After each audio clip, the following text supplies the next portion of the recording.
Melissa, I want to go back to just before this all started, which was, 2017? It started in 2015. The summer of 2015, early 2016. Okay. 2015, 2016, who is Melissa Bowen? What does she do for a job? What does her life look like?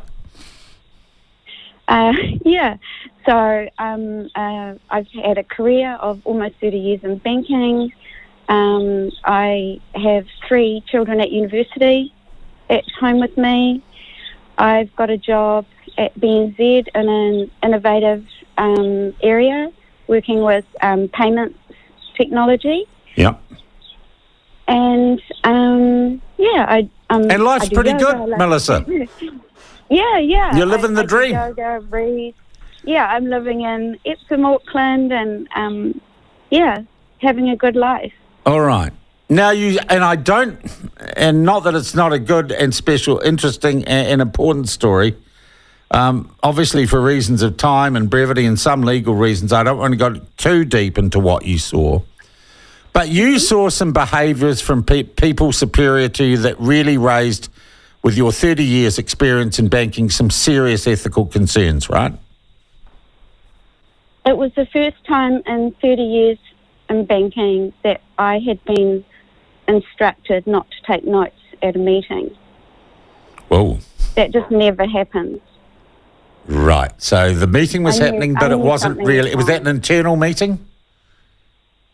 Yes, it was. There was an external person invited. All right. So you have the meeting and says this never happened or don't take notes, which I guess That's makes right. your spidey senses go, ooh, what's going on here? Yeah.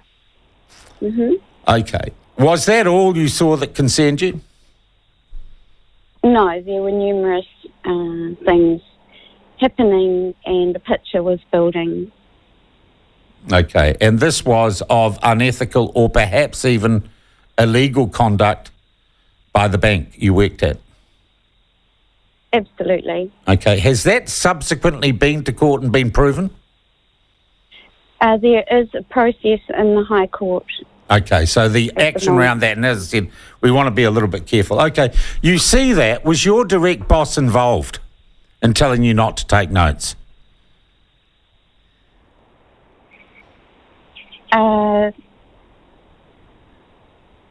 Both 2 levels higher were Okay. 2 levels higher.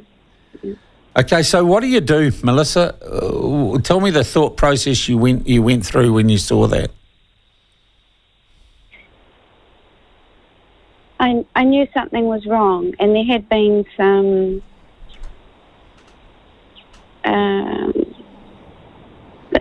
things occurring around that were already starting to paint a picture. Mm. And I knew that I had to capture very carefully the detail of as much as I could of what was being discussed. Mm.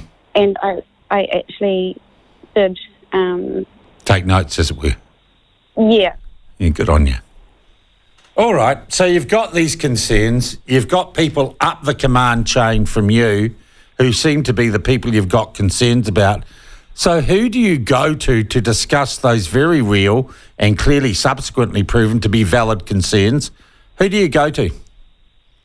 Yeah, so in the Code of Conduct, there was nothing on the internet that had a specific policy or protocol about protected disclosures and how to raise them. So that's my guiding document was the Code of Conduct, and there's 3 things you can do.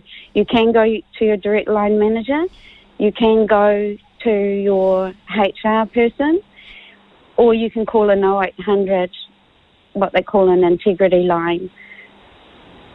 Yeah. What did you do, Melissa? Who did you end up talking to and disclosing to? So what I did was I didn't want to call an 0800 integrity line and talk to a complete stranger about very senior person in the bank. So I told my direct manager that I had some very serious concerns of a serious commercial nature relating to ABC person, and that I wanted to talk to the senior HR person who I named, right, and requested a meeting with that person. because I wanted this matter investigated. Yeah. So you do that, and what do they tell you in that meeting? They said that an internal investigator would be appointed, and I would hear from that person, and I could tell that person all of the detail. Yep. And was an internal investigator appointed? Yes, yep. And So did you give that person, did you disclose to that person what you were concerned about? Yes. Okay. Yes, extensive interviews and extensive evidence. Okay. And then what happened? Then a report came out, Yeah. and it was a flawed report. Yeah. They tried to suggest the only thing I had raised was bullying about the boss's girlfriend. Yeah. Who was reporting to me and my team, and they whitewashed all the other stuff. Okay, so an adequate report. When you made these disclosures, were you expecting that your identity would be kept secret from your bosses? When I made these disclosures, I was asked if they could interview 2 people that were involved, and that would actually be necessary to make any sense of anything. And I gave consent to those 2 people being interviewed. Yeah. But that doesn't answer whether or not your identity was going to be confidential. When I was the investigator, I was assured of confidentiality, and before I released the final piece of evidence to him, because after the meeting and interview, he asked me to go away and get the evidence. I contacted him and said that I had serious concerns about possible retaliation and would like to discuss how the bank is going to protect me. Yeah. And he told me the bank does not punish people for raising their concerns. Okay, doesn't. All right. So, Melissa, there's a whitewash report, and you are identified to your bosses and your colleagues as the whistleblower. How did that happen? How did you get identified, and who did that? Yeah, so after the first flawed investigation, when I got the report, I knew immediately that it was flawed. Yeah. And I immediately contacted the persons who did the report.